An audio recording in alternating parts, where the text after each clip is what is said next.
Hey guys, how we doing? Welcome to Football Forum, our first episode with a guest. So big welcome to Liam McCafferty over here. How you doing, mate? Yeah, good. Thanks, mate. Good. So hopefully everything's ticking along nicely. Usually these guys will let me know pretty quickly if something's not working. So anyway, so we've got a few guys already in. Don't forget, guys, if you are in, give us a like, give us a chat, do something to let us know who you are so we can interact with you guys.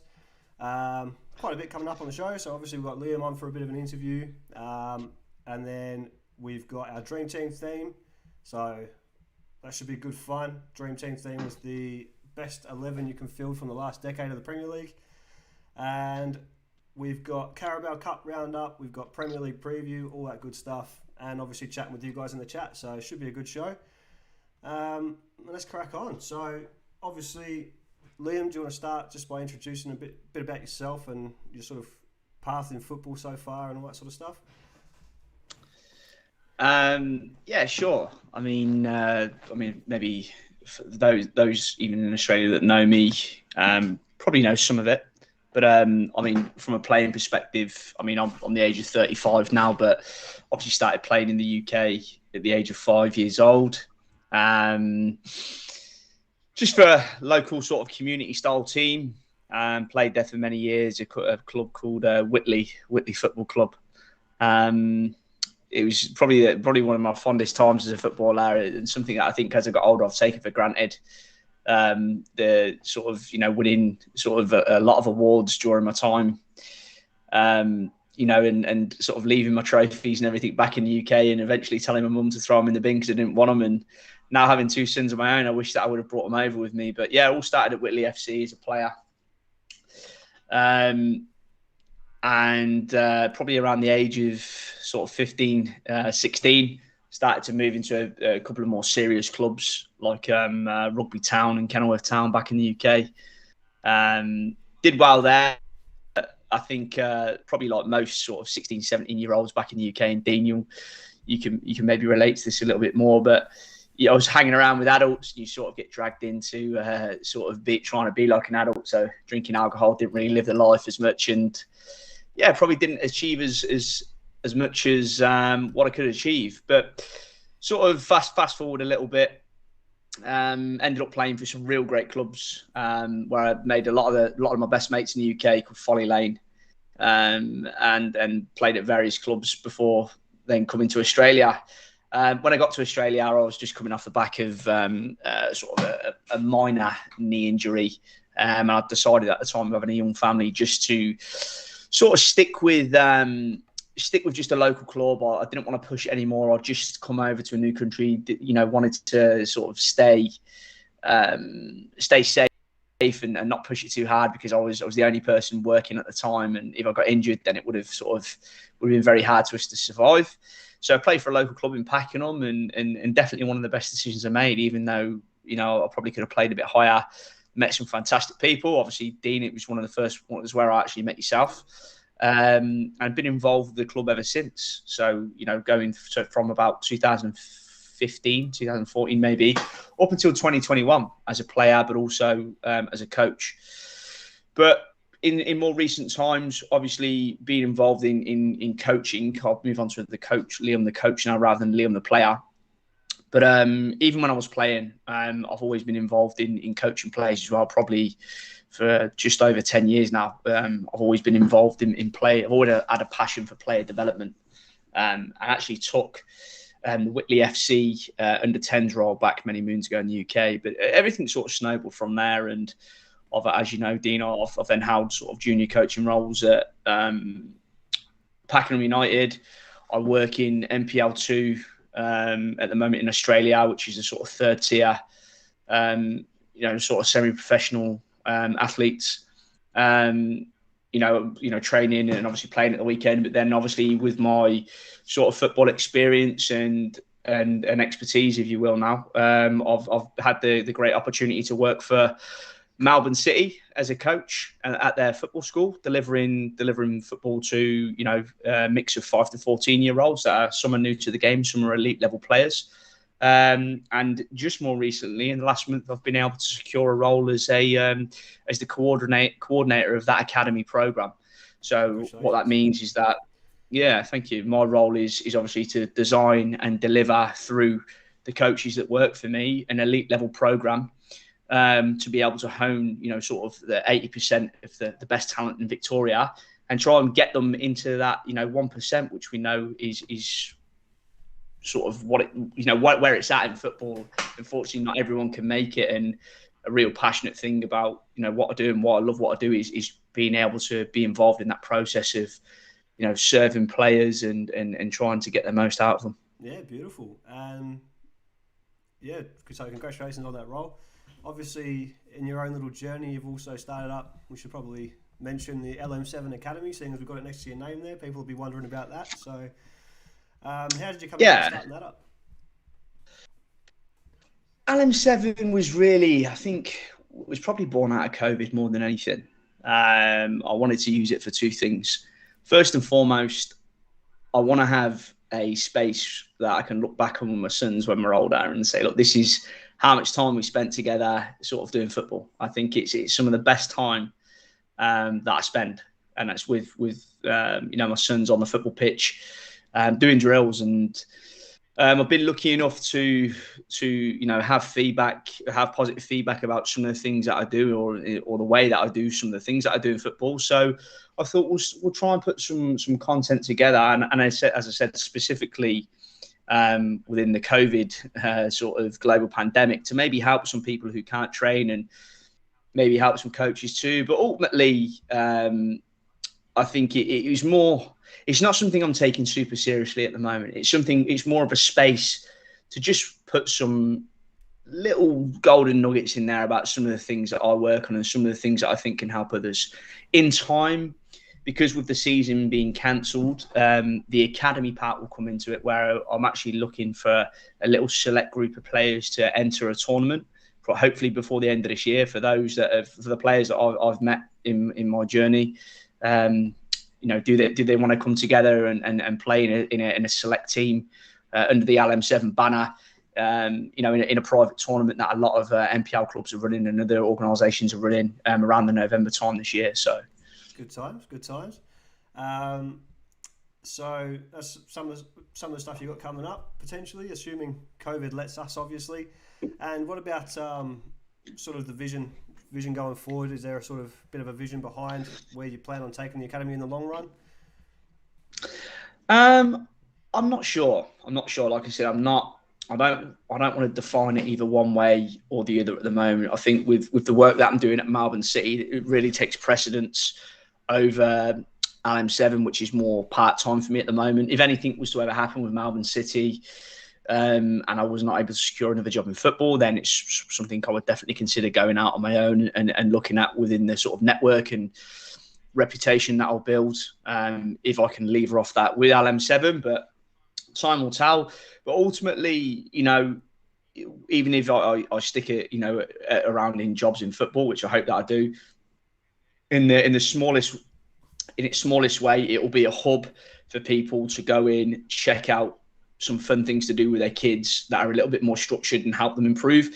And it's going to be a hub for me to look back on my sons and hopefully my grandsons and help, those develop as well. Yeah, beautiful. We've got Andrew Kamenu coming in. Hi, Liam. Welcome to the show. So, hi, Andy. How you doing? And you mentioned before your experience coaching in MPL2 with Manningham, I believe. How did you sort of find that experience? Challenging. It was, but in a good way. I before I had any discussions with the club, I went down and watched the club for a number of weeks.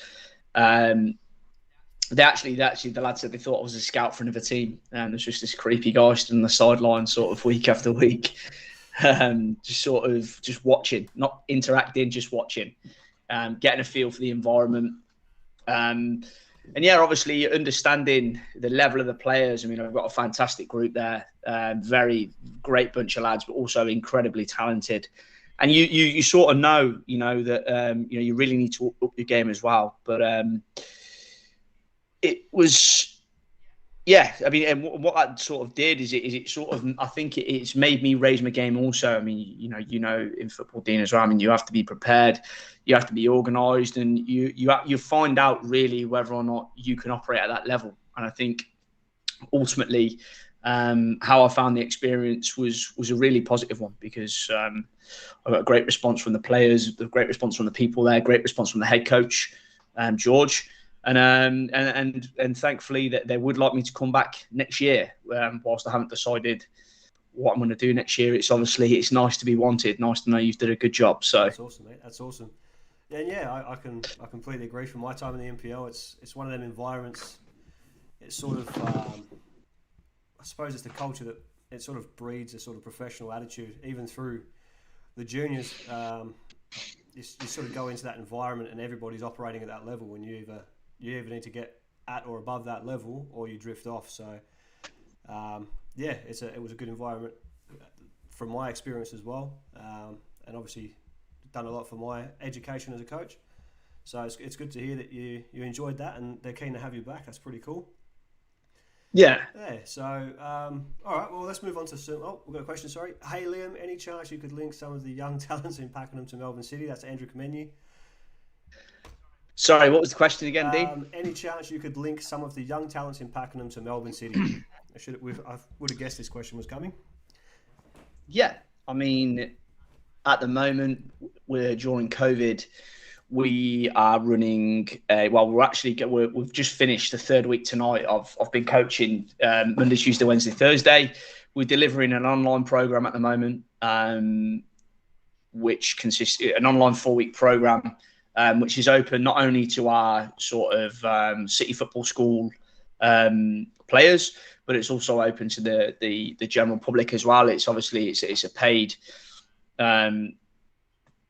program which we run. And if you were to simply Google, I'll just double check this, Melbourne City Football School. Let me just do that. Melbourne City Football School. I'll just double check. It comes up, Football School Melbourne City, and you can now register online for our term sessions. Obviously, the online content you won't be able to register for today because registrations have closed for that.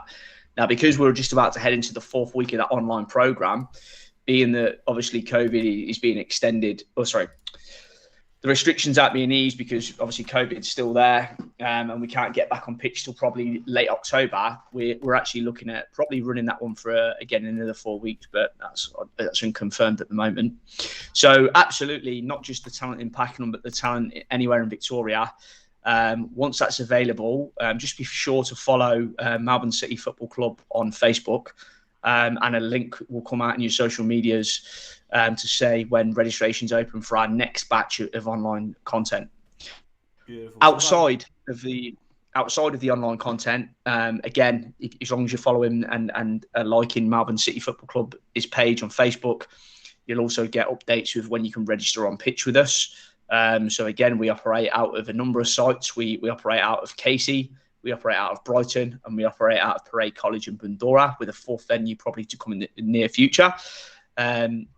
And all of it can be registered for online. And there's plenty of information online that you can see about the sort of methodology and philosophy which we want to introduce to the young players of Victoria, and essentially, what our vision is.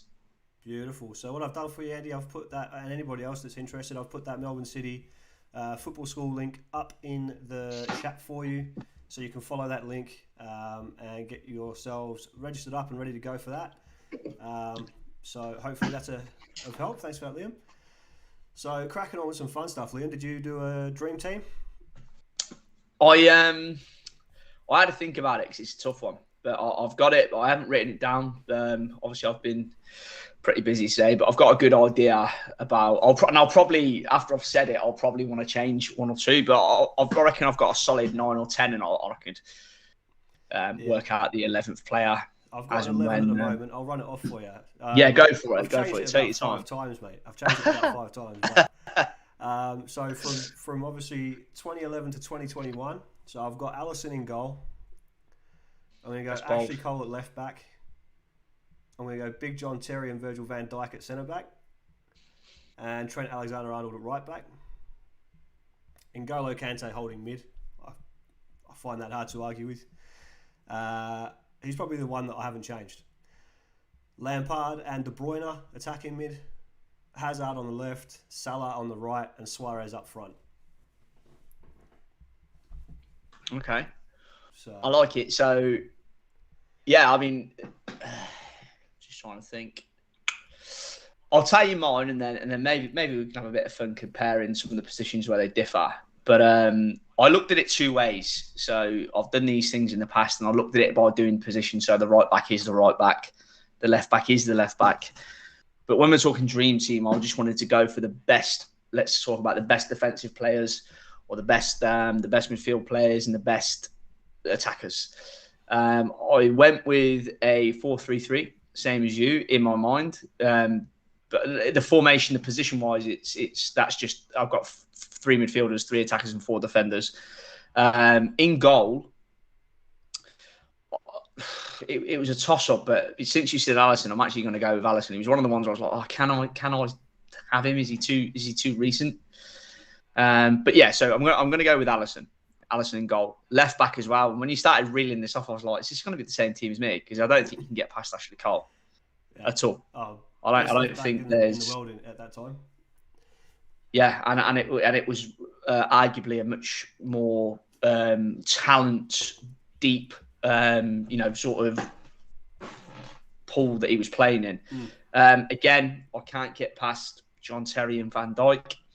I think both would have complemented each other perfectly. I think John never relied on pace. He was always in the right place at the right time. And sort of prove that defenders don't need to be quick. Having said that, you've got the Rolls Royce in Van Dijk who can almost do it all. He can read the game well. He can pass. He can shoot. He's got speed. Apparently, he smells really good as well. So I mean, he's a good-looking bloke. So there's not, you can't really get past Van Dijk.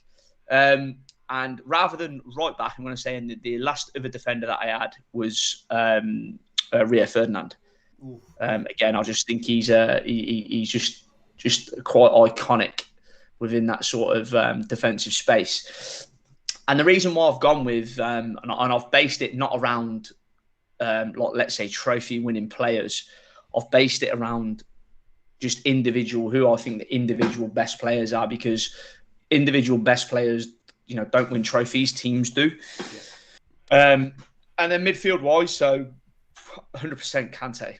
He was the first one I put in, Dean. Yeah. I just think, when I looked at, I look at the technical report from FIFA for the last World Cup, and if you go back to 2011, let's talk about that, because that's let's say where the players were coming from. Back in 2011, there's a little fly in here. It keeps flying near me. Back in 2011. Off the back of I think it was 2010 or World Cup, and then 2008 Euros, Spain had won both of them. And it was all based around this sort of progressive possession-based football, making the pitch big, pass. And then you look at the most recent team that's just won the World Cup, and it's football's evolved again. If you look at the technical report by FIFA, France were the most compact team, not only in possession but also out of possession.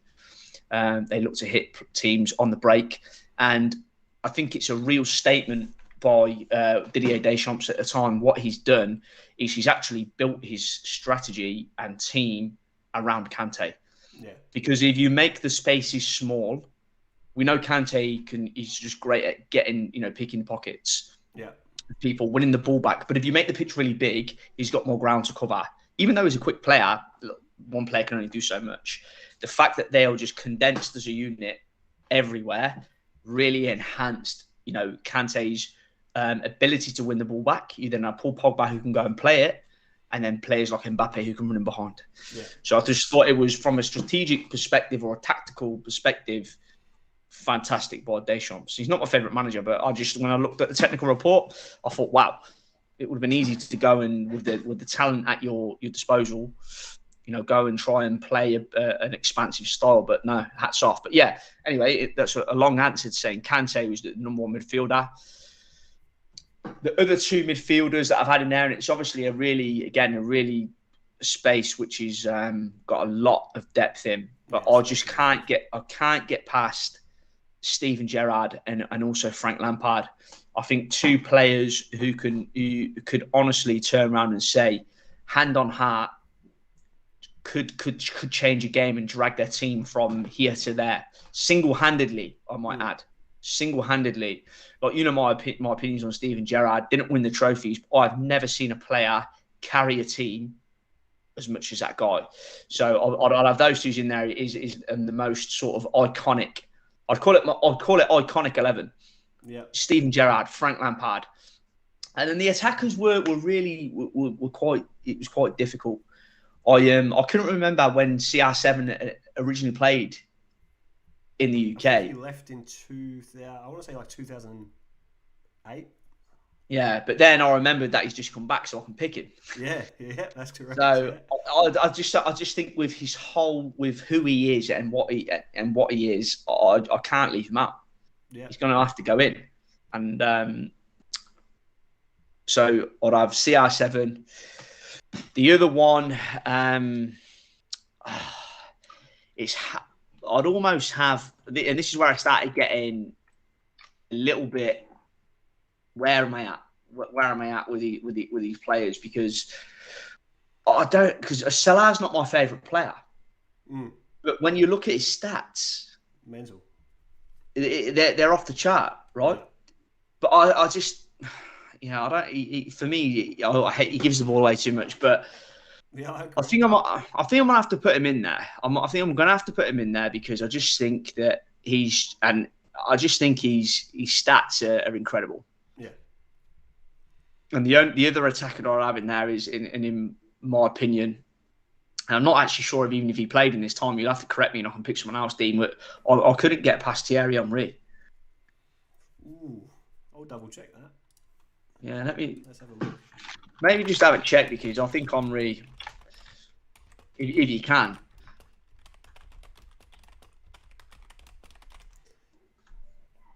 Yeah, 2014. 2014, Thierry Henry, can't get past Henry. Henry, CR7, and Mohamed Salah. Now, I absolutely love ballers. I absolutely love ballers, and I want to give. Yeah, he's still in that time zone. I want to give 3 honourable mentions to 3 midfielders that I think are absolutely incredible, and who are just ridiculous. David Silva, absolutely insane, like incredible player. I wish I could put him in there. Kevin De Bruyne, another one. And I hate to say this as a Liverpool fan, but my most favourite midfielder to watch, and it's going to fucking kill me to say it. Sorry for the F-bomb, but he's Bruno Fernandes. He's Bruno Fernandes, mate. Yeah.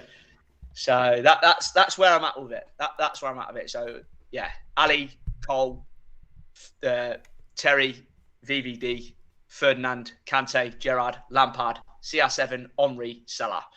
There you go. I actually originally had Lampard, Gerrard as my 2 cams, and then I've tried to sprinkle in some newer players as well, so it doesn't look like I'm just favouring yesteryear. Yeah, I think you have to. I think this is an intelligent decision, Dean. I don't think you can. I don't think it's fair to discount players that have maybe been doing it for 2 to 3 years, because you've got to look at what you personally feel they do and how good that is, what they offer their team. Yeah, I mean, to be fair, Alexander-Arnold, I've had him in there and out of there a few times, because I do feel like he feels short defensively. But when you've got Van Dijk, Terry and Cole backing him up, you probably get away with that and let him go forward a little bit more anyway. So I just think from an attacking perspective, Dean, I don't think there's anyone like him. You just look at his numbers as well. But I just wanted to look at, for me, in the last 10 years, who are the most 11 iconic players. Obviously, it's good to have a mix of goal, defence, midfield, and attack in there. If we went position-wise, probably looks a little bit different. Is Trent in there? Yeah, probably. But I don't think much of the others changed, to be honest. Yeah, fair enough. So for those of you in chat, I'd love to hear what you guys think on those.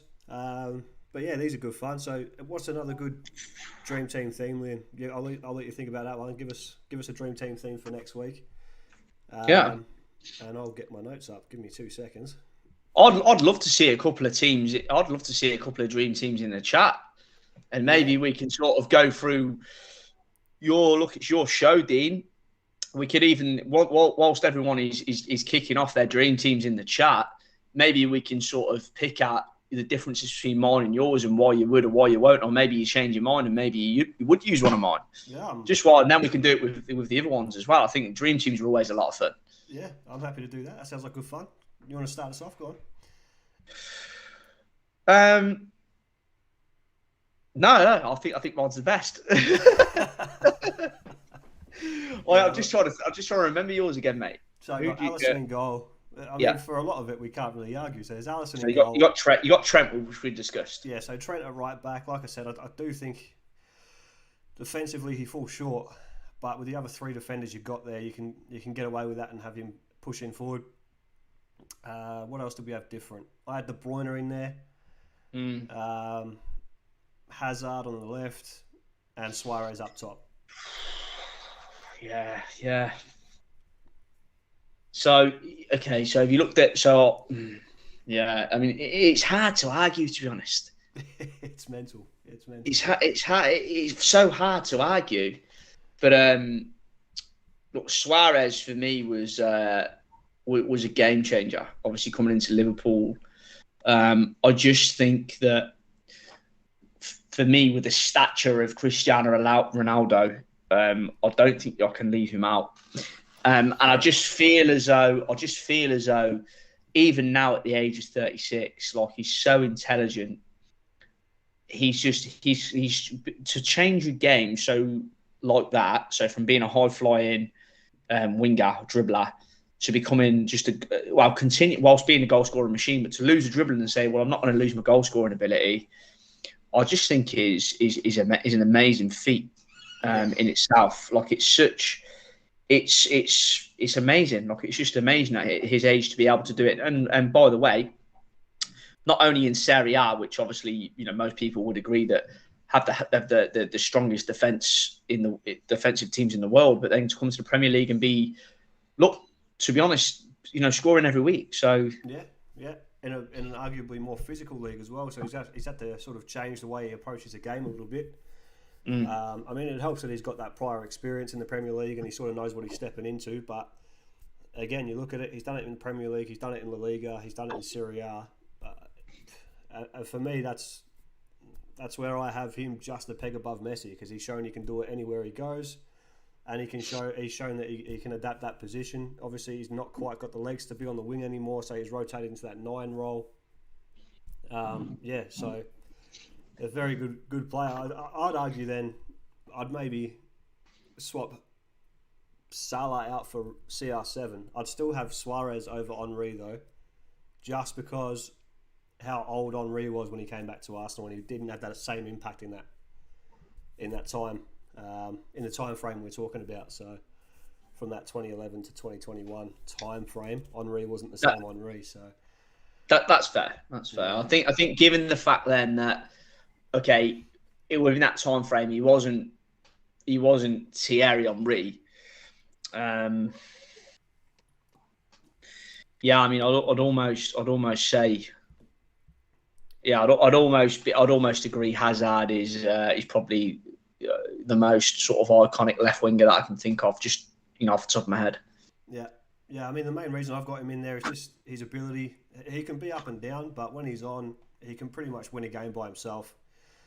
And the man can unlock a defense like very few others. When he turns it on, as soon as he drops that shoulder and takes off, you're in trouble as a defender. So that's for me the big difference. Salah scores a lot of goals, but you don't really see Salah unlocking defences too much in comparison to what Hazard used to do. Hazard would drop into his own half, pick up the ball, dribble through half a team and score a goal. So, I mean, actually, someone just come to mind, and I've just thought about, and it's bold because I don't think he's absolutely iconic.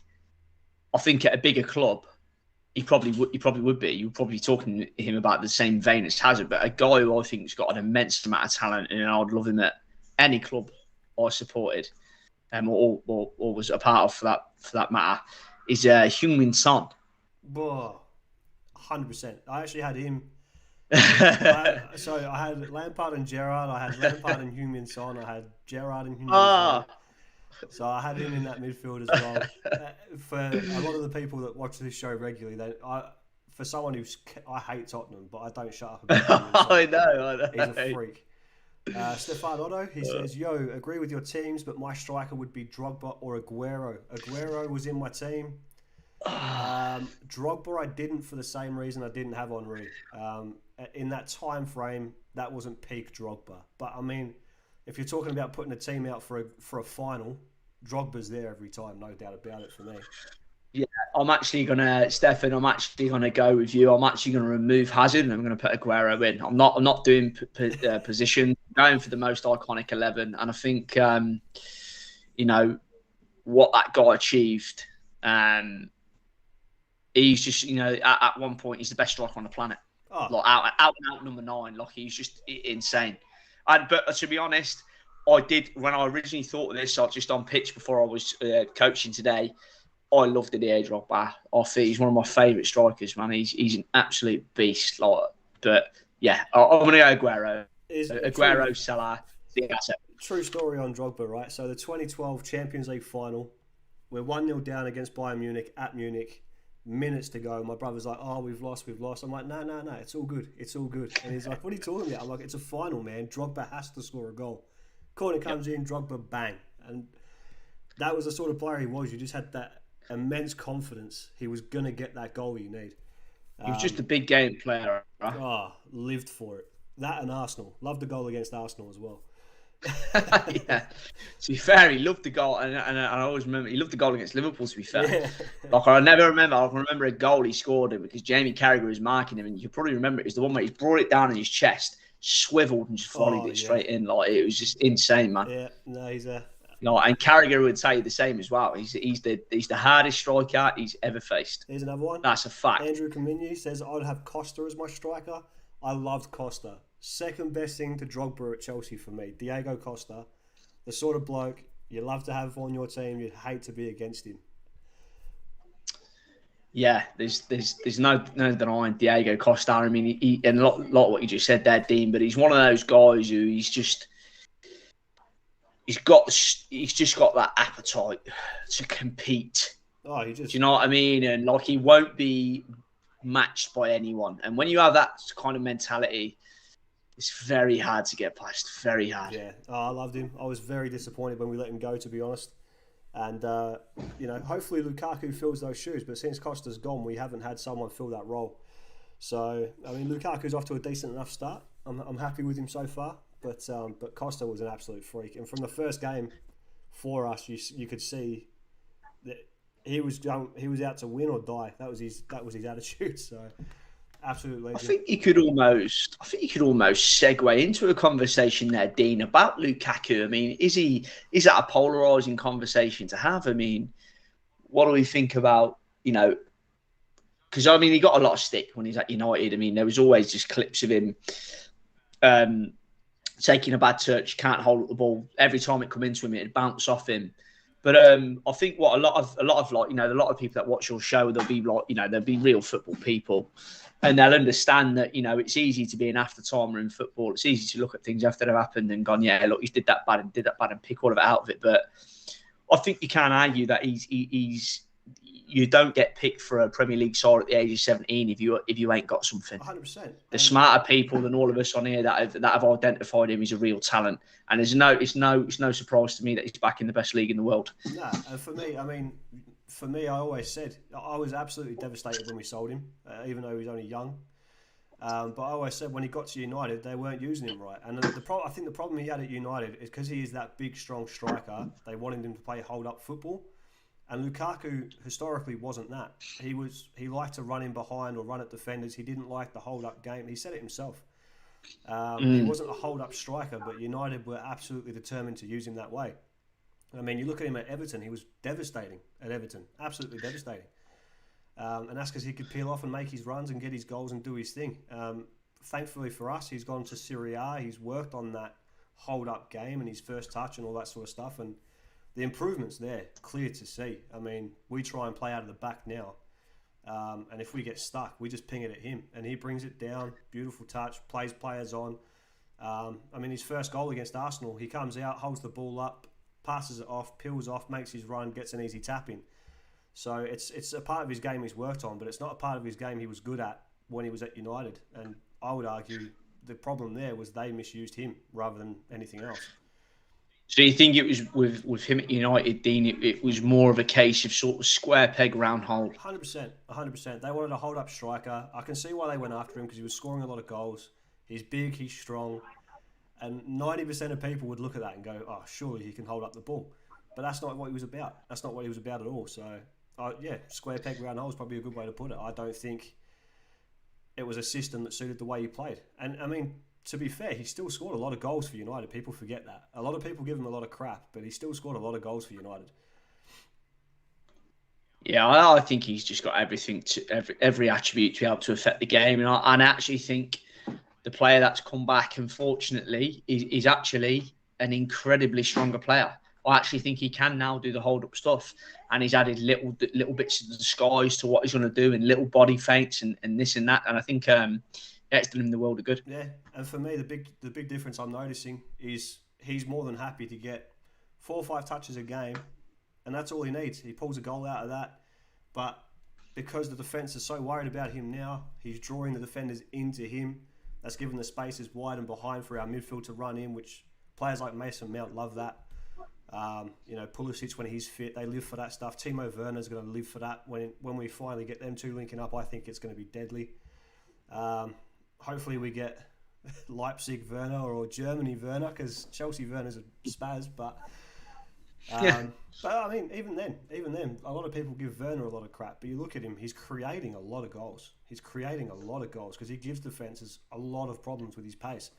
But yeah, Lukaku for sure. He's like I said, he's worked on that hold-up game, and he draws people into him, and he's happy to play that role. If that's the role he needs to play for the game, he'll play it.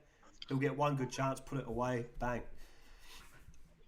Could you almost say, Dean, that by having that big presence like Lukaku, Giroud was a big presence as well, but it's not just presence for me. It's that reputation of that danger man up top who can do it all. By maybe playing Werner and Lukaku together, you almost allow Werner to become better because, like you said, he's almost a magnet for two players. Yeah, which leaves obviously more space for Werner. 100%. I honestly think our best top three, our best front three would be Werner, Mount, and Lukaku, because Lukaku's going to draw in those defenders, and Mount and Werner both love to make those runs in behind the striker. So it's a nightmare to deal with as a centre back. What do? Do you come to the striker? Because if you don't, he's going to turn and come at you as well. So do you come to the striker and hold him up?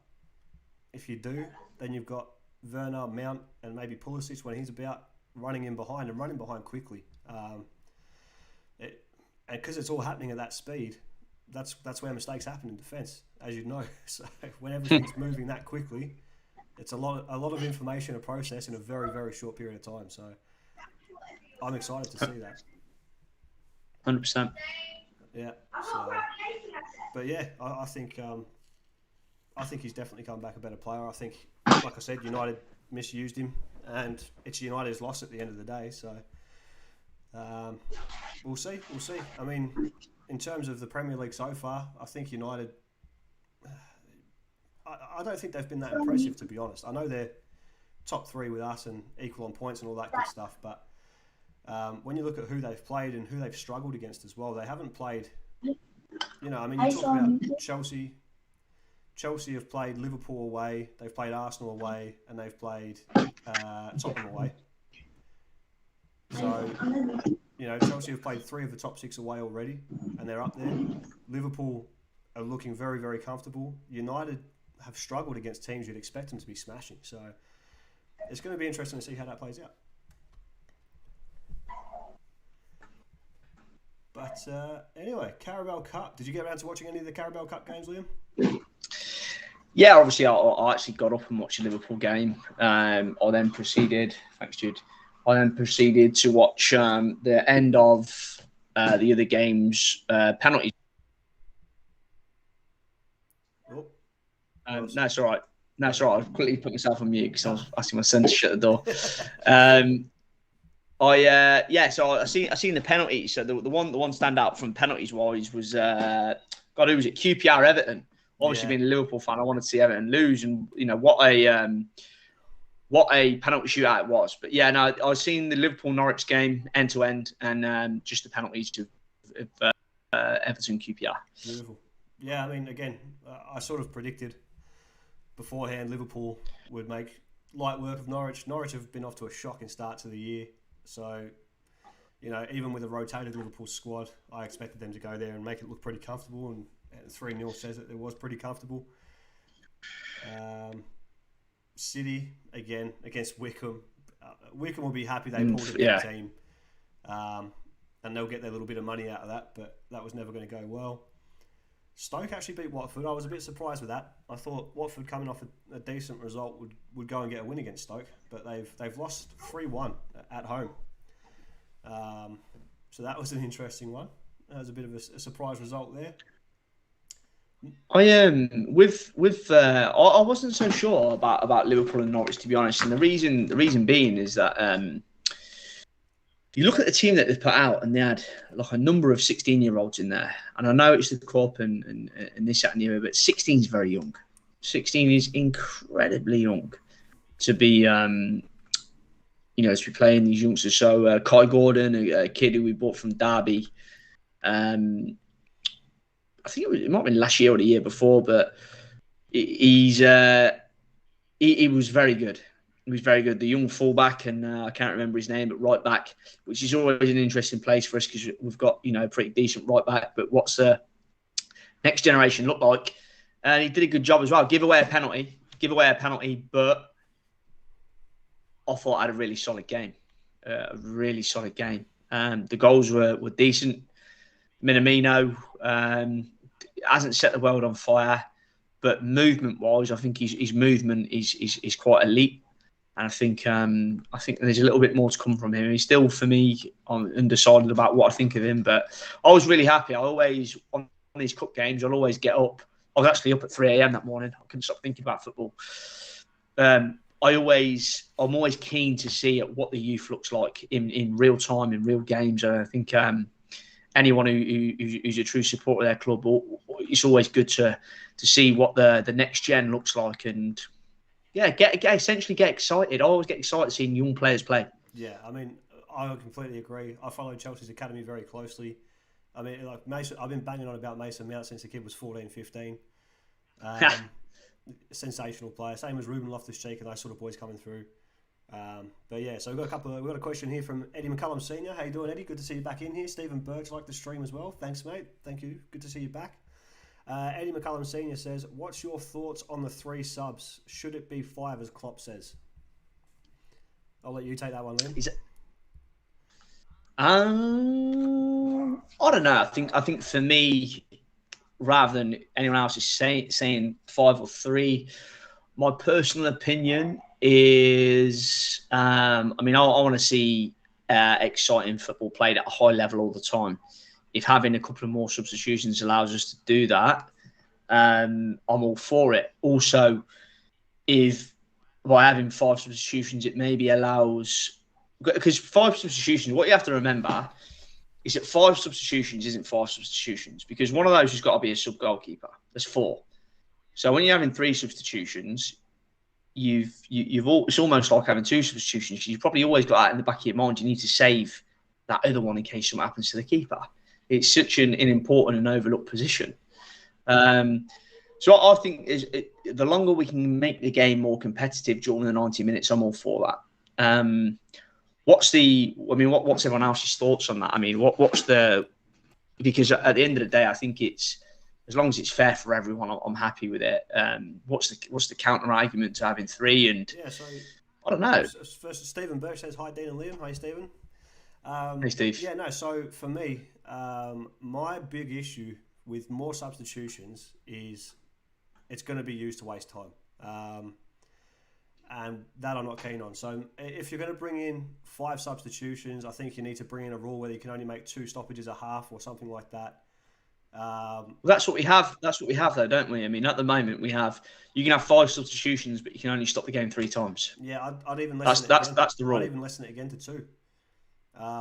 Because how many times? So one in one half, one in the second half, and obviously you can make subs at half time. That's no problem. 100%.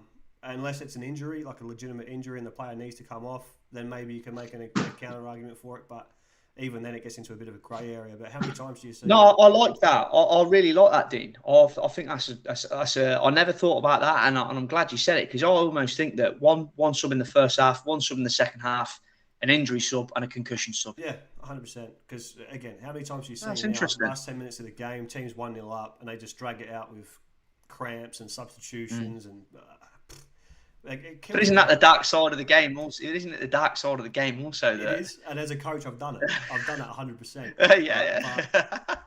As a spectator, it does your head in, doesn't it? So. 100%. It's a funny one to do as a spectator and a coach. As a spectator, you're sitting there losing your mind, and then in the back of your head, you're like, "Hang on a second, you did this on the weekend, mate."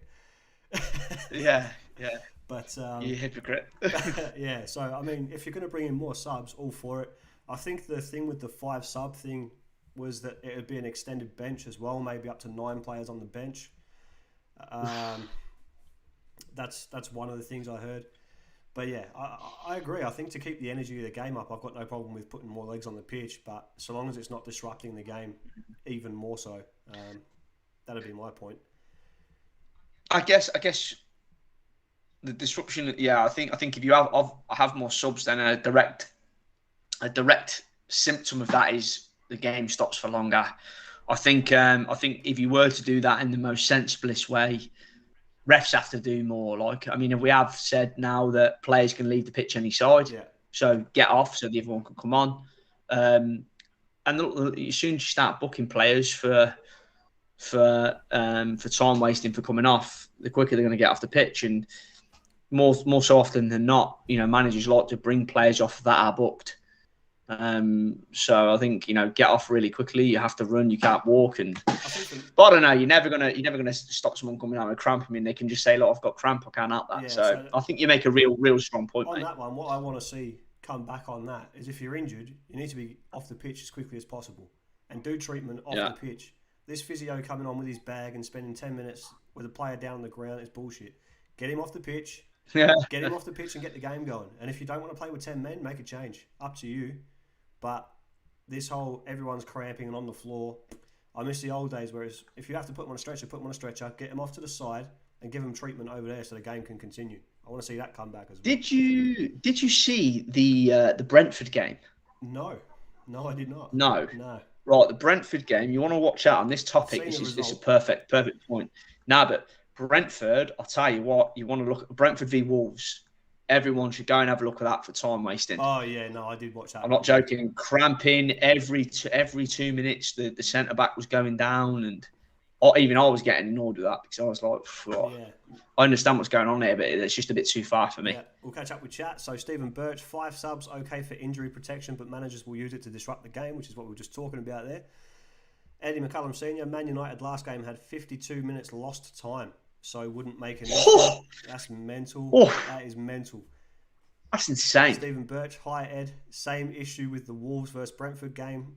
99 minutes. That's what I just said. 99-minute game. Actual time played 55 minutes.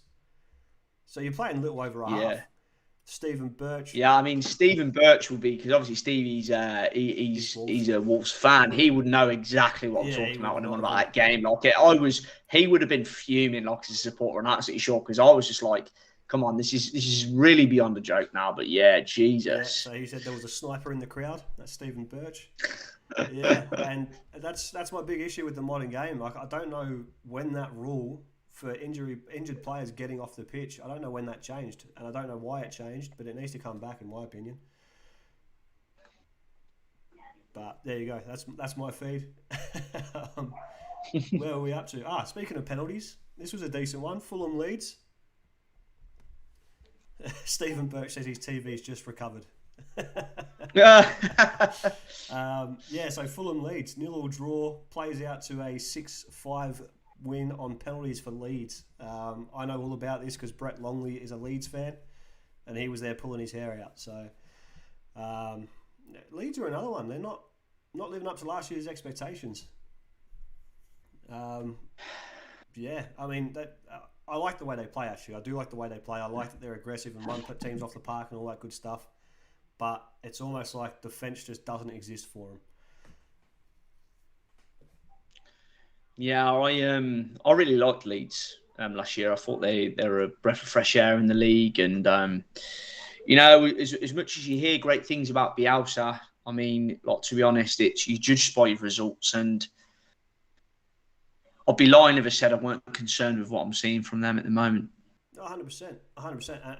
And to be honest, one of the small things that concerns me, he's been in England for a few years now, and still not a word of English. And you've got to wonder, how much of his message gets lost in translation. That's another question I have. So he still interviews. He still has his translator there, training ground. I've listened to a few podcasts. One of them was Patrick Bamford talking about Bielsa, and it all goes through the translator. So how much is lost in translation? That's, especially when they're playing like this, that's got to be a question that's asked.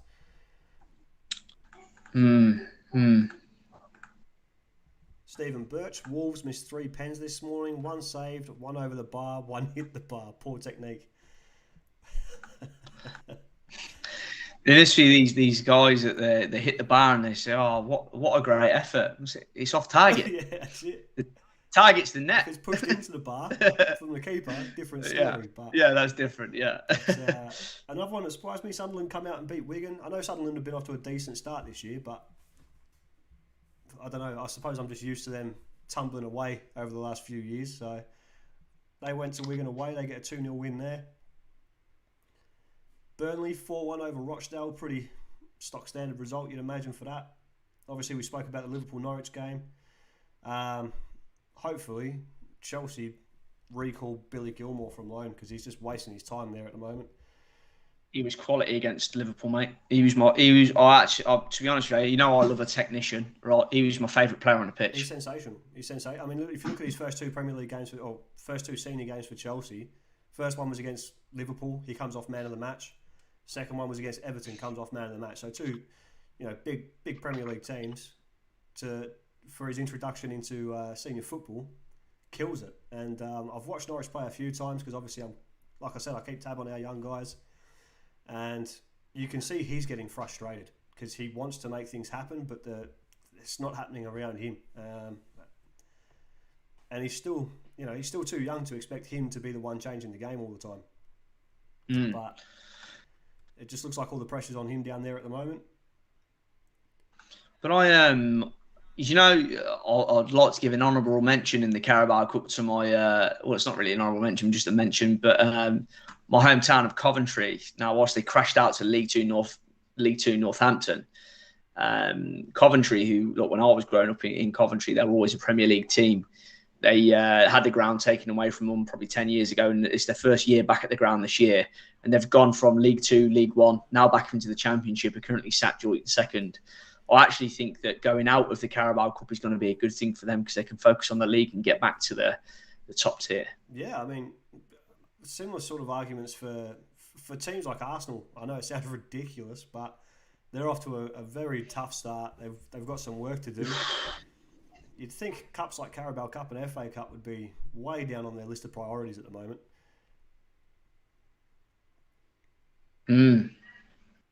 So who else do we have? Preston. They won 4-1. I had a bit of a joke. So one of my mates, Liam, is a Preston fan. And we have a bit of a joke that they're a better away team than they are home team. But yeah, they've gone and beaten Cheltenham 4-1. Southampton, they get a win against Sheffield on penalties, Sheffield United. So it was a 2-2 draw, goes to penalties. 4-2 for Southampton there. There's a few games that went to penalties, as you were saying. Brentford went out and smashed Oldham 7-0. Absolutely slapping. I wonder how much time wasting was in that one. It doesn't seem like much if they're scoring 7. Yeah. Stephen Birch, good to see Coventry clawing their way back. 100%, Stephen. I'd like to see teams like Portsmouth start to do the same as well, claw their way back up. Because I remember growing up, Portsmouth were a massive team when I was growing up. Even Derby, Nottingham, Charlton Athletic. You know, teams like Charlton Athletic, most people in Australia wouldn't know who they were. But yeah, some of those old clubs, it'd be good to see them moving their way back up again. Derby is obviously in a right state. Have you seen all that stuff going on with Derby, Liam? Yeah, the administration, but I suppose a bit of a relief for them. I don't know how much good it will do, but with Kai Gordon playing the Carabao Cup for Liverpool last weekend, that has triggered $100,000 payment to Derby for that. I think they need every dollar they can get in a minute. So yeah, absolute mess. But I mean, they've been trying to sell that club for years, and it's just not happening. The question they were so close the other year when Lampard was managing them. Though they were actually, pretty decent. Yeah, they've done really well. The question I've got is because the owner of Derby is also the owner of the Rams over in the NFL in America. So I wonder if they're now looking to his books for Rams, given that he's in a bit of trouble for creative administration in Derby. Do they then go and look at the books in Rams and start to ask questions there as well? That'd be interesting to see how that plays out. Qpr Everton. Did you see that one? Oh, you said you watched the penalties for that one, didn't you? Yeah, I watched the penalties. Just I'm going to let you guys talk. I've got a nip to the little boys' room, so excuse me for 1 minute. We'll see you when you get back. So for those of you that didn't see it, QPR and Everton 2-2 draw at full time, ends up 8-7 to QPR on penalties. So Everton will be disappointed with that, no doubt about it. Brighton keep their good run going. They get a 2-0 win against Swansea. Millwall lost 2-0 to Leicester. Leicester actually getting some results on the board, which is handy for them. Although, to be fair, Leicester probably don't need a cup competition at the moment either. Wolves, Stevie Birch, what happened? You guys were supposed to go and get a win on that one. Lose out on penalties, like you said. Some poor technique on the penalties, but I'm surprised. I thought Wolves were going to get a win over Tottenham. Honestly, did. West Ham get their revenge against Man United. And for those of you that didn't see this, check this out. For those of you that didn't see this, like last seconds of the game, the referee gives a drop ball to West Ham, right? Drops the ball. Bruno Fernandes takes the ball, runs up the other end of the pitch, scores a goal. It's disallowed because it's West Ham's drop ball. Bruno Fernandes is cracking it. He's now getting all this backlash on social media for his cheeky little attempts. Did you see that one, Liam? Bruno Fernandes, his cheeky little attempt to nick a goal at the end of the game off the drop ball? No, I didn't see it. Mate, so obviously West Ham are 1-0 up, right? Seconds to go. Referee gives a drop ball to West Ham. As he drops the ball, Fernandes just runs through, takes the ball, bolts up the other end, puts it in the net. Obviously it gets struck out, disallowed and all that sort of stuff, but for some reason he thought he could just take West Ham's drop ball and score a goal. He was pretty upset when he didn't get it given to him. I love his endeavour though. Yeah, there's a bit of backlash on social media for him, but it was quite funny to watch. But yeah, so we're just saying West Ham gets 1-0 over United, so they get their revenge from the weekend game. Stephen Birch, QPR is another team clawing their way back up. Yeah, they're making their way through the leagues again. I just think that there's. I mean, we've mentioned a couple of teams. Remember when I was growing up, and I used to have the Premier League sticker book. Yeah, and I think of the shiny badges that I used to get, like Ipswich Town. Yeah. Portsmouth. I remember growing up. Portsmouth were a huge club. Yeah. In the UK, like just a massive club. Blackburn Rovers. Mate. Yeah. Colin Hendry and was it Chris Sutton who used to play for them as well? Yeah, they had a killer team then. They had an absolutely sensational team. Wimbledon. Yep. Yeah, Wimbledon. Just lots of clubs. But I suppose heritage doesn't mean you are deserved of a place, in the elite. It's not. Yeah, because there's no bloody relegation or promotion. It's why I say that I work in one of the most competitive leagues in the UK, because if we finish at the bottom of the league, it actually means something. In the UK, in Australia, sorry, because if we finish bottom of the league, it actually means something. It's actually people's jobs on the line. Yeah, 100%, 100%. You know, and that's why it's good to work in that league. It means more because it's not just 11 players on the pitch. It's way more than that. It's, you know, the back end staff, the catering, the IT, you know, the management. It's everything.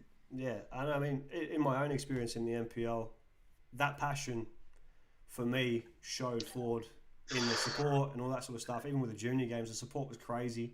It's electric. Yeah, yeah, and you're talking about. I know A League gets their bigger crowds and all that sort of stuff, but you can really tell in the NPL those games are very important. They mean a lot to the people that are there. So it's I agree. I prefer the NPL to the A League personally.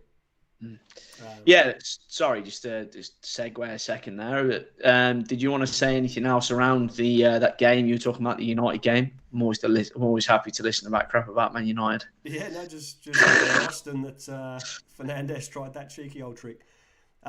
Stephen Birch, centre back, stretched it off after 6 minutes, 2 defensive errors, and we're 2-0 down after 23 minutes. After that, it was a thrilling game, and Wolves could have won it. So I asked Stephen what happened with Wolves because I was pretty confident that Wolves were going to get a win against Tottenham with the struggles they've had recently. But not to be. Wolves were going to win against Tottenham. Yeah, it was at home. So at home for Wolves. Obviously, Tottenham were coming off getting smashed by Palace 3-0. What did it end up as? Was it a draw? It was a 2-2 draw. So Tottenham were 2-0 up in the first 23 minutes. Okay.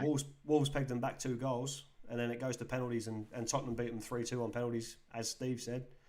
I'll have to go and watch that. And the reason I'm saying this is because I'm not surprised that it's a draw, but I'm surprised that there was 2 goals scored because I know this for a fact that Tottenham would come off the back of probably 3 1-0 wins and a loss, and Wolves hadn't scored. 2 losses. 2 losses, there you go. You know better than me. 3-0 to Palace, and they lost 3-0 to us as well. And Palace absolutely dominated them, mate. Like, Palace dominated Tottenham for 90 minutes. And Palace is shocking. Interesting. Yeah. So that Edouard, who Palace bought from Celtic, he came on for... He's looked really good. 15, 20 minutes, banged in 2 goals. Quickest ever debut goal, 28 seconds. Yeah, he looked good. Yeah, no, looks good. Quality. So, other games, Arsenal beat Wimbledon 3-0. I mean, you'd expect that. That's not really a surprise. And Villa gave us another hard game. I don't know what it is about Villa. They seem to like playing us. 1-1 draw at full time. 4-3, we beat them 4-3 on penalties. So we've pulled Southampton in the next round at home. So we'll take that. But yeah, I mean, from our game, Loftus-Cheek was sensational in midfield, absolutely sensational. So he's quieted up a lot of the doubters, and I'm actually hoping we start to see a little bit more of him again. It's tough though because we've got Jorginho's in the form of his life, N'Golo Kante, who's arguably the best holding midfielder in the world. Kovacic is insanely underrated outside of Chelsea for what he can do in tight spaces with the ball. Yeah, our midfield's stacked. So it's a tough place to get into. Stephen Birch, Spurs played Kane further up the park and added some energy to their play, but they were very nervous at the back. There you go. From the man that watched the game. What do you reckon of Harry Kane at the minute? He doesn't look like he wants to be there. Nah. Got a massive hangover, eh? Mate, I mean, seriously, against us, we were pressing Harry Kane on the ball. He was just in front of his back 4. Maybe 25 yards out from his own goal being pressed. So, I don't know what Tottenham were doing against us. They did well in the first half. Second half, it's the easiest half of football I've seen Chelsea play in a very, very long time. I mean, the only thing that you can say about that situation, and I'm just clutching at straws, just trying to make a counter comment for it all, is that you don't know how much of that is Harry being just trying to get on the ball, or how much of that is actually Nuno Espirito Santo telling him that's where he needs to be. Yeah, and I think if you know that, you look at it in a different way. Yeah, I mean, for me, it looked like their plan was to isolate Thiago Silva with Heung-min Son and use Heung-min Son's pace in behind. Backfired magnificently because Thiago Silva just absolute clinical game. He got man of the match. Dude, he's just turned 37. He's another one. His experience carries him. But you know, for me, there's something going on. It's hard to say, and I say this a lot to people because as a coach now, and as I'm sure you'd agree, there's always someone commenting, and they don't know what's going on behind the scenes, and that's where it gets tough. But I remember watching Harry Kane play the last game last season at Tottenham's home ground, and after the game, he's walking around the stadium clapping and crying, and he's tearing up, and it looked a lot like a goodbye to me, like he was done. So it's hard for me to sit here and say he still wants to be there after seeing that last season. So, and then I don't care how much money you're getting paid. I hate that argument. They're on millions. It's bullshit. They're still people. At the end of the day, they're still people. They still have feelings. And if your heart's not in it, it's very, very hard to keep yourself motivated. It is. So money doesn't come into that discussion. Yeah, it's just like, you know, you get paid loads. I mean, you know, those like that just doesn't get you a good player. Like these mercenaries, they get found out, they get reputation. It's nothing to do with the money they're getting paid. If they were there for the money, they'd be, you know, they wouldn't last because they wouldn't apply themselves every single day. No, 100%. And the other thing, the money, they're there for the money. Mate, at the end of the day, they've got a very, very, very short career in football. Very short career. Yep. If they're lucky, they're going to get 20. And his ain't getting any longer. No, exactly right. They've got a very short career in football. A lot of them don't have skills that are going to lend themselves to work outside of football. They've got to live off what they make for the rest of their life if they can't get into punditry or whatever else. And at the end of the day, then they're generating more than they're being paid. People forget that side of the argument as well. Stephen Birch, the players are not buying into Nuno's style of play. Yeah, I've heard that a bit, Steve. And the pundits were actually talking about it the other day that Tottenham, the supporters, they like this attacking way of playing, and that's the way that they identify with the club and all that sort of stuff. And I've heard it a bit, but at the end of the day, if a manager's been brought in to do a job and the players aren't buying into it, maybe he needs to rotate and put players in that will buy into it. Give the young guys a go. If you're not getting results, it doesn't really make too much difference if you use the young guys or not, does it? And what would you say on that, Liam? No, I agree for sure. The only thing I was kept thinking about is just one final Harry Kane comment. Is that I checked FIFA today on Harry Kane. FIFA 22 is obviously out today for those of you that are like video games or another element of football. When you can't get it on TV, you can play it. But I couldn't believe Harry Kane's dribbling was only 83. With his if you ever heard him, if you ever heard him speak, it'd be 99. Yeah. Sorry, bad joke. Yeah, no. Poorly done. No, anyway, no, I agree. Shane Quite just liked the stream. Thanks, mate. Good to see you in here. Hope you're doing well. 100% agree. Should we get into the draw for the next round? Have you seen the draw yet? Yeah. No, I haven't seen it, so I'm interested to hear what's going on. So we got Chelsea, Southampton. Arsenal got Leeds. I think that could be a cracking game. That's tasty. That's going to be a cracking game. That is tasty. Yeah. I like that. Liverpool's against to be decided. I don't know how that's played out. Paying someone. Yeah. Stoke, Brentford. West Ham against City. That's another tasty one. If West Ham will have Mikel Antonio back by then. What a freak he's been, just by the way. I really like watching that, and I hate to say it, I've got a real soft spot for West Ham at the minute. Yeah, at the moment they're playing really well. Really I'm have. not allowed to like them because really have. Chelsea, I can't stand them, but Mikel Antonio has been insane, absolutely insane. Leicester, Brighton, I think that's another good game because Leicester are not in a good way at the moment, and Brighton have snuck into the top 4 in the Premier League. I'm so surprised by that. Because I almost thought that Potter would be out this year. Yeah, well, I just think you can't continue to just play good football and finish 16th every year. And that's where I felt really bad for Brighton because they do play good football and you can see what he's trying to do. And I actually really like the way they play. And you just feel so sorry for him. But it's working out now. And when we did our first couple of shows, we did some sort of predictions on who's going to finish where, and a lot of people thought that Brighton were going to be in that relegation battle. But here they are sneaking into the top 4 at the moment. Burnley-Tottenham, I think that'll be a good game. Because Tottenham are definitely not at their best, and Burnley are a physical, pain in the ass team to play against at the best of times. So it's going to Pens, that one. Yeah. And QPR Sunderland. So some good games in there. Arsenal Leeds, I think. Arguably the most unenticing game. I mean, you had me at Chelsea Southampton. I think, Ralph Hasenhüttl has shown that he's improved year on year. Again, you can't magnify things and look at the 7 and I think it was 7 and 6-0 drubbings, or 7 and 8-0 done by Man City. Yeah. He's just gone and taken 2 points away from the previous weekend. Yeah. And did a phenomenal job. And obviously taking into consideration, they've arguably lost their best player in Danny Ings. So I think Chelsea Southampton is a real good proposition. But I think for me the standout fixture there, without a shadow of a doubt, is Leeds Arsenal. Yeah, I think that's going to be And if you push me on who I think would win the game, I'd actually edge towards Leeds. I have to be honest. Yeah, no, I agree.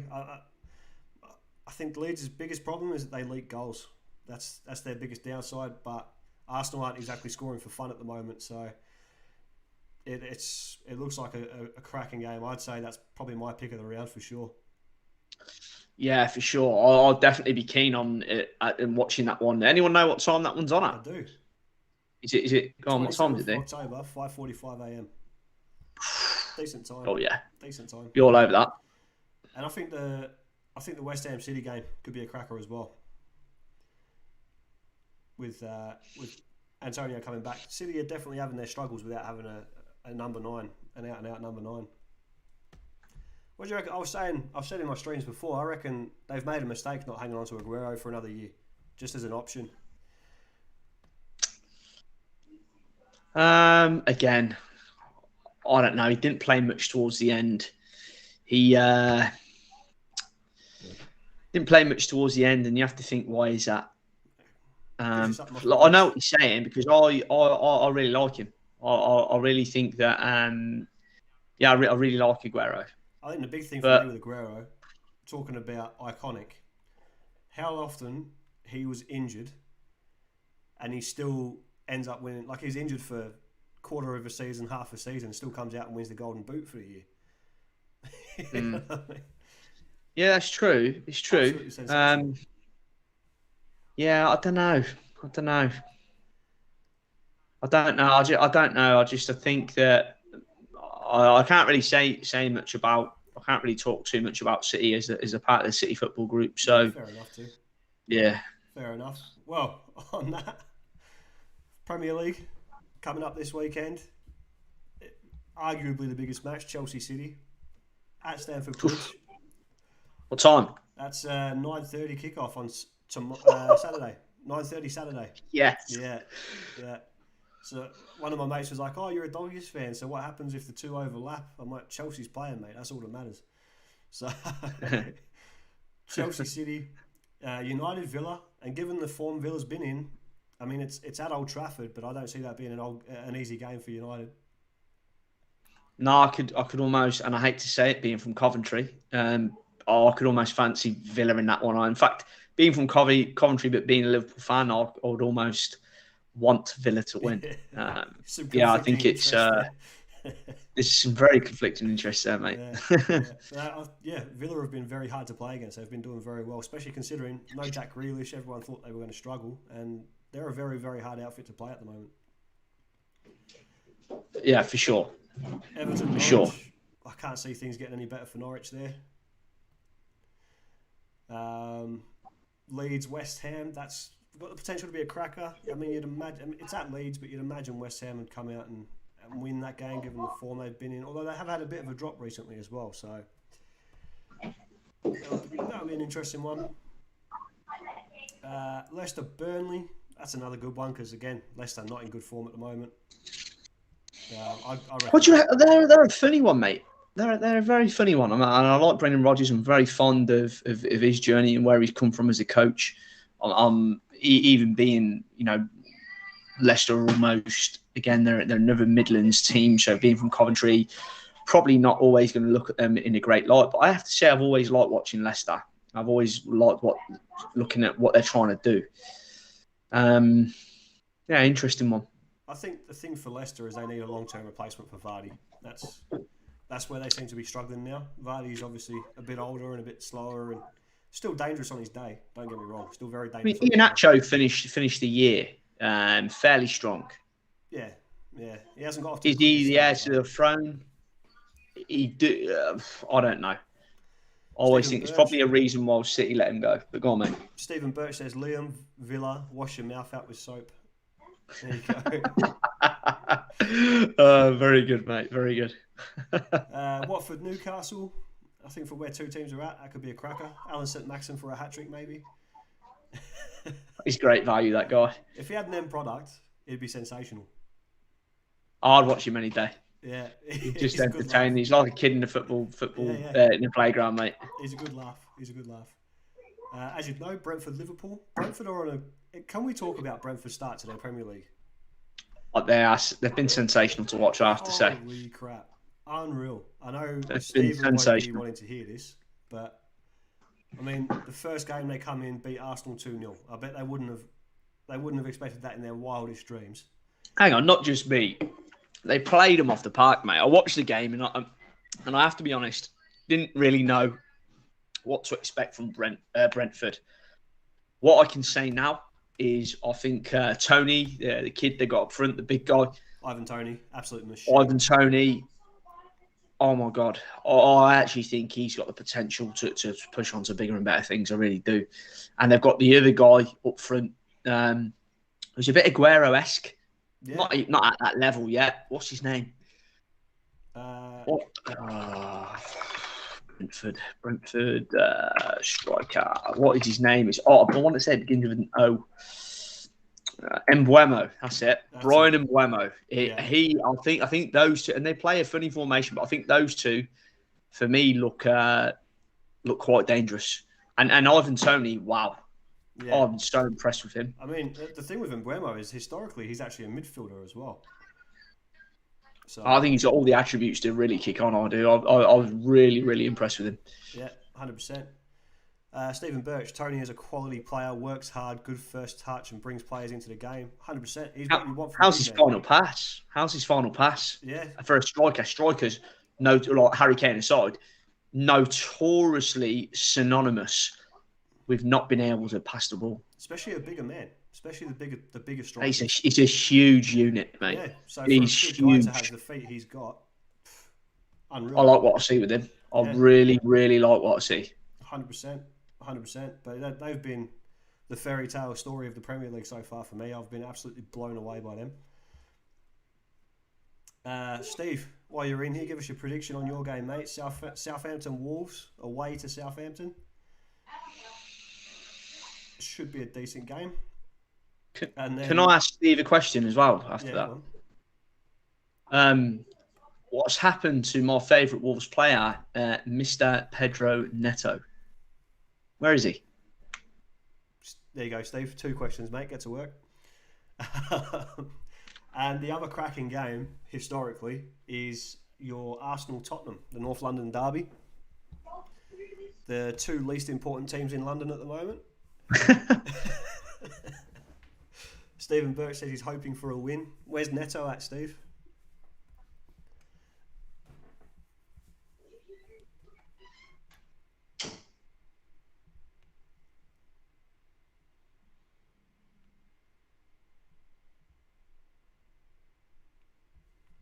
And then next week's a good one. I'm keen for next week because it's Liverpool City. I have to say, based off what I've seen, and I can only base it off what I've seen. Again, conflicting interests. Work for the City Football Group, but Liverpool are in my heart. I'm not quite sure if I ever got to meet Pep Guardiola, whether or not I'd have the stomach to say to him, no, I'll support Liverpool. But I just think with you know what I really like about Liverpool at the moment, Dean, is I I really think we're flying under the radar. I honestly see Chelsea as the strongest team in the league. I'm not just saying that because I'm coming on here and I know you're a Chelsea fan. I do believe that. I've been saying the same about Liverpool. I think I think the coach very strong, coming, proving himself straight away, and by the way, was under a lot of pressure because no one wanted to was coming at the time that he come in. No. I say no one. I would say the majority. A lot of people were Frank Lampard, and I think to come in and win what he's won and done what he's done in the short amount of time, it's very hard to do. It's very hard to do. You know, when I originally joined Manningham, it's halfway through the season, and you're almost firefighting as opposed to coming in at pre-season and being able to establish an identity, establish a way of playing, establish, you know, your non-negotiables. So I think, like, you know, well, it's just you're very difficult. You're quite rigid in what you can do. And I think, I think he's done a phenomenal job. I think the recruitment in the summer has been top class. They worry me. But coming back to what I said, I just think Liverpool are flying under the radar. We haven't recruited really at all. You know, I think we need support up top. But I just think it's taking the heat off us. You know, you look at like someone like Ollie, and I think it's clear to see that they're just flying by at the minute. I think if they lose one game, he's up the creek. Yeah. And someone's breathing down his neck. I think this is the year as well. I honestly think this is going to be the hardest Premier League to win in so long. How many windows has he had now, Dean? Ollie, a lot of United fans will be telling you too many, because I know a lot of United fans I know are over him. I always say, you want to give the coaches at least 6 windows. Yeah. I think he's probably into his 8th. Yeah, he's into 7th. 7th, yeah, I was going to say 7th, but I think it's now or never. If he doesn't get it this year, I think you could see if someone comes available, someone of great stature. I think you could see. Antonio Conte. I don't know if he fits the profile for me for a United manager, but it depends what they want, whether they want football or whether they want. I think because with United, how big they are, the big commercial machine they are, they want the best of both worlds. They want the results, they want the football, they want the young players that's coming through. I mean, what young players did Conte promote when he was at Chelsea? What young players got promoted at all before Lampard? It's probably a better question.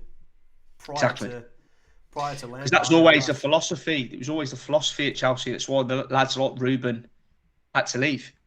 Well, I mean, he's still there. He's been out on loan, but he's gone and come back a lot of times, hasn't he? Yeah, and I mean, I'm very glad it played out how it did with Lampard, because now we've got Mason Mount, Reece James. You know, for me, Reece James is top 3 right backs in the world at the moment. And we wouldn't have got that opportunity. I mean, to be completely honest, that transfer embargo was an absolute blessing in disguise for us. Absolute blessing in disguise. So you reckon Reece James is in the top 3? Who's your top 3? I'd say you'd have Trent Alexander-Arnold in there. You'd have Reece James in there, and you'd have. It gets pretty tight here. There's a couple of decent options.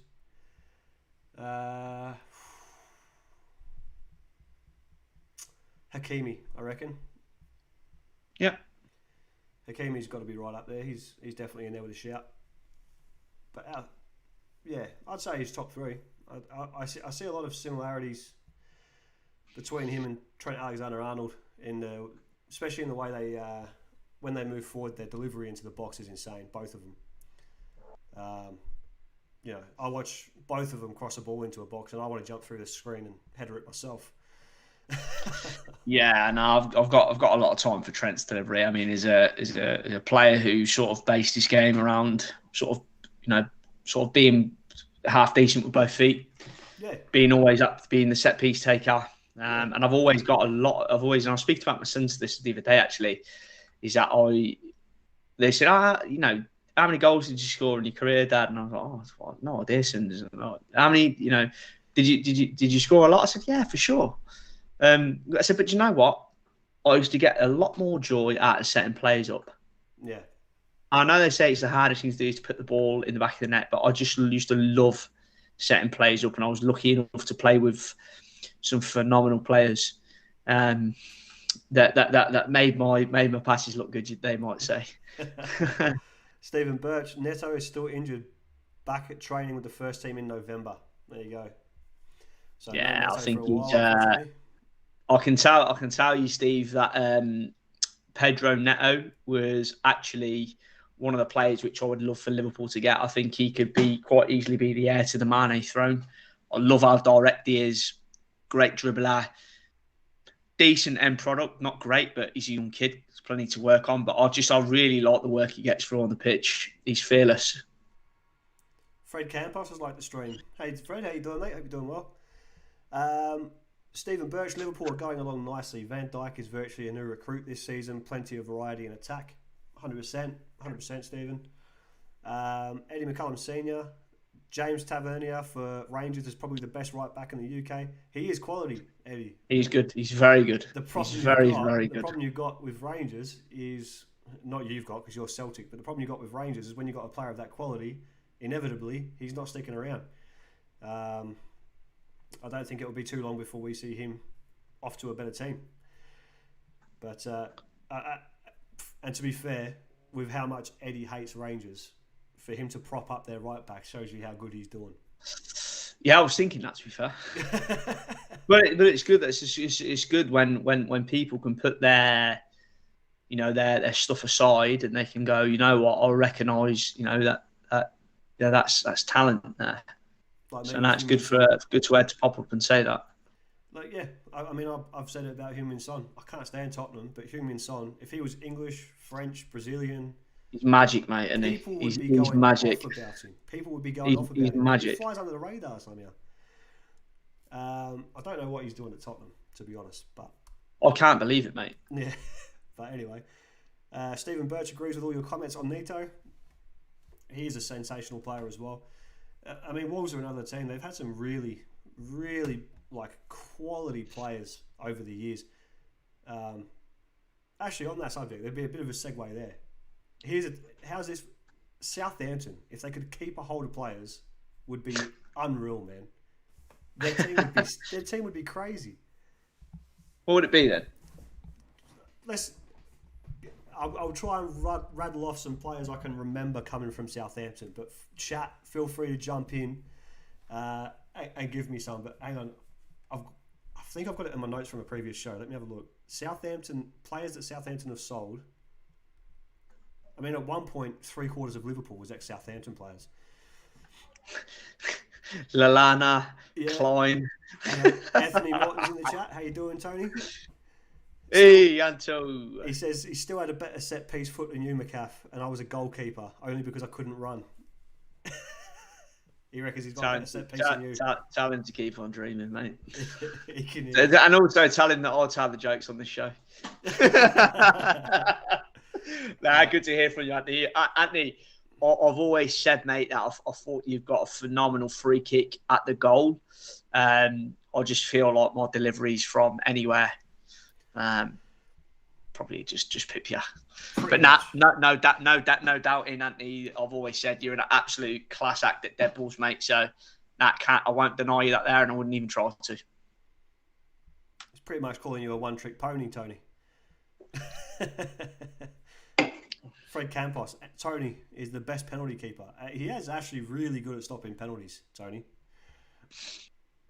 So obviously there's James Ward-Prowse. He's right up there on Southampton's list. Oh. Adam, talking about set pieces. How's that for timing? Yeah. Arguably my favourite player taking a free kick at the moment, because I always, and I hate to say it again, never Man United player, but I always idolised David Beckham.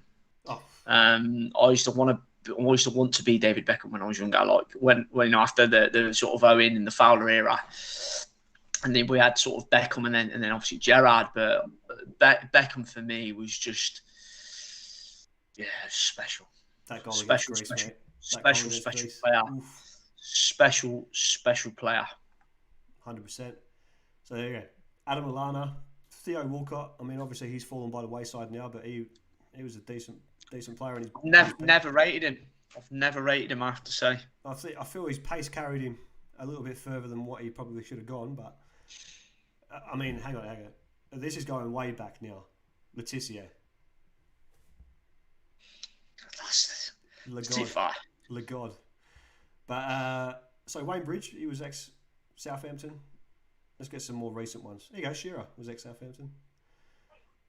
Luke Shaw. There you go. Luke Shaw's ex-Southampton. Good. That's a fair one. That's quality. Gareth Bale. Come on, that's... Yeah. Oxlade-Chamberlain. They've obviously got a decent academy. They must have. Yeah. Che Adams. I mean, I think Che Adams is underrated, to be honest. Callum Chambers. I'll give you another question. Like, aside of academies, who's got the most? If not the most successful football association in the UK. Football association. What do you mean by that? So you've got the English FA. Yeah. As in, like, so English, Scottish, Welsh, the most successful association. Mm. I mean, the Irish FA would have to be right up there. They've had some quality players. You ask anyone in football about FAs, and the Welsh FA, believe it or not, and I was gobsmacked. Yeah. Gobsmacked. Welsh FA, I was like, are you kidding me? Yeah, right. Speak to people in football, and the Welsh FA, their programme that they run is incredible. There you go. I'll have to have a look into that.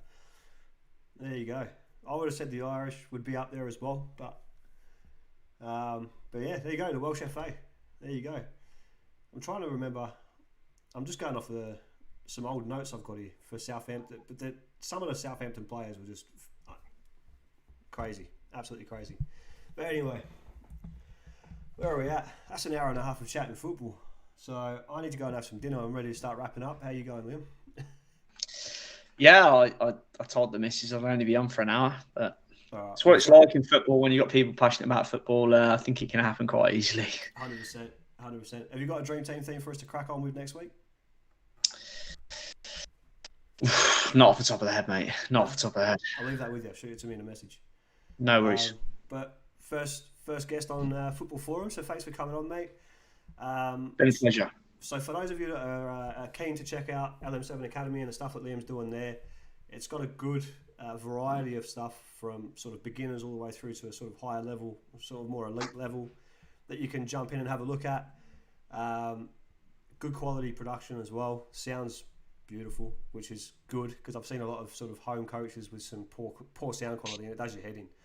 So good quality videos, lots to learn from, even if you're very experienced in the game. That are down in the description. There are links for all the LM7 Academy pages. Jump over there, give him a like, follow, all that good stuff. Subscribe on YouTube and share a bit of support for him. So yeah, thanks for coming on, Liam. It's been a pleasure, mate. It's been good fun. Nah, thanks a lot, mate. Thanks for having me on, and it's been good to actually chat in like what feels like a pub environment about football. Yeah. Again, so thanks for having me on. No, all good. So thank you guys. Thank you for everyone that's in here. If there's anyone else you want to see us get on, shoot us some suggestions. I'll do what I can. And this is good. I'm glad this has worked well because now we can start getting some more of these interviews happening. I've got a lot of guys lined up, so we can get these happening more often. Thanks for the show. Hope you all enjoyed it. And until next time, I'll catch you soon. Ciao. Thanks, mate. See ya. Bye. Bye.